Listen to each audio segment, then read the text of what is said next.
Praise the lord. యేసు నామమే జయము. మన రక్షకుడు మన విమోచకుడైన యేసుక్రీస్తు అతి పరిశుద్ధమైన నామములో అందరికీ వందనాలు. చిన్న ప్రార్థన ద్వారా ఉదయకాల వాక్య భాగమును ధ్యానించుకుందాము. పరిశుద్ధుడ మహాగణుడైన దేవ యేసయ్య, నాయన మీకే వేలాది వందనములు కృతజ్ఞతాస్తుతి స్తోత్రములు చెల్లించుకుంటున్నాను తండ్రి. ఆయన ఉదయకాలం ప్రభావ వాక్య భాగం ధ్యానిస్తుండగా వాక్య భాగం అర్థమాటలు సహాయం చేసి మీ కృపలో బలపరిచి మీకు మాదిరిగా మమ్మల్ని నడిపించి మీ చిత్తమును మా జీవితంలో జరిగించమని ఈ చిన్న ప్రార్థన ఇస్తున్నాములో అడిగి వేడుకుంటున్నాను తండ్రి. Amen amen. కీర్తన గ్రంథం 41వ అధ్యాయం 12వ వచనము. నా యథార్థతను బట్టి నువ్వు నన్ను ఉద్ధరించుచున్నావు, నీ సన్నిధి నిత్యం నన్ను నిలబెట్టెదవు. ఆమెన్. దేవుడి వాక్య భాగం దీవించిన కాక. ప్రభునందు ప్రియులారా, ఇక్కడ వాక్య భాగంలో గమనించినట్లయితే, నా యథార్థతను బట్టి నువ్వు నన్ను ఉద్ధరించుతున్నావు, నీ సన్నిధిని నిత్యము నన్ను నిలబెట్టెదవు. అదేవిధంగా వాక్య భాగంలో గమనించినట్లయితే కీర్తన గ్రంథం 25వ అధ్యాయం 21వ వచనం. నీ కొరకు నేను కనిపెట్టుచున్నాను, యథార్థయు నిర్దోషత్వము నన్ను సంరక్షించిన కాక. కీర్తన గ్రంథం 94వ అధ్యాయం 18వ వచనం. నా కాలు జారునని నేను అనుకొనగా యెహోవా నీ కృప నన్ను బలపరుచుచున్నది.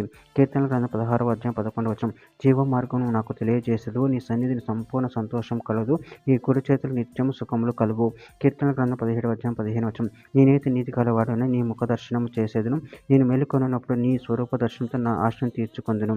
కీర్తన గ్రంథం 34వ అధ్యాయం 15వ వచనం. యెహోవా దృష్టిని నీతిమంతుల మీద నున్నది, ఆయన చెవులు వారి మొరలకు ఒగ్గి ఉన్నవి. కీర్తన గ్రంథం 73వ అధ్యాయం 23-24 వచనాలు. ఆయన నేను ఎల్లప్పుడూ నీ యొద్దనున్నాను, నా కుడి చేయి నువ్వు పట్టుకొని ఉన్నావు, నీ ఆలోచన చేత నన్ను నడిపించదు, తరువాత మహిమలో నన్ను చేర్చుకొందువు. యోబు గ్రంథం 36వ అధ్యాయం 7వ వచనం. నీతిమంతులను ఆయన చూడకపోడు, సింహాసనం మీద కూర్చుండు రాజులతో ఆయన వారి నిత్యమును కూర్చుండబెట్టును, వారు గణపరచబడుదురు. కీర్తన గ్రంథం 4వ అధ్యాయం 1వ వచనం. నా నీతికి ఆధారమగు దేవా, నేను మొరపెట్టినప్పుడు నాకు ఉత్తరమేమో, ఇరుకలో నాకు విశాలత చేసిన వాడువు నీవే, నన్ను కరుణించి నా ప్రార్థన అంగీకరించుము. యెషయా గ్రంథం 41వ అధ్యాయం 10వ వచనం. నువ్వు నా దాసుడువనియు, నేను నిన్ను ఉపేక్షింపక ఏర్పరచుకొంటిననియు నేను నీతో చెప్పి ఉన్నాను, నీకు తోడై ఉన్నాను, భయపడకుము, నేను నీ దేవుడనై ఉన్నాను, దిగులు పడకుము, నేను నిన్ను బలపడుతును, నీకు సహాయం చేయువాడును నేనే, నీతియైన నా దక్షిణ హస్తంతో నిన్ను ఆదుకొందును. చివరిగా ఒక మాట. కీర్తన గ్రంథం 7వ అధ్యాయం 8వ వచనం. యెహోవా జనములకు తీర్పు తీర్చువాడు, యెహోవా నా నీతిని బట్టి నా యథార్థతను బట్టి నా విషయంలో నాకు న్యాయము తీర్చుము. ఆమె. దేవుడి వాక్య భాగం దీవించిన చిన్న ప్రార్థన చేసుకుందాము.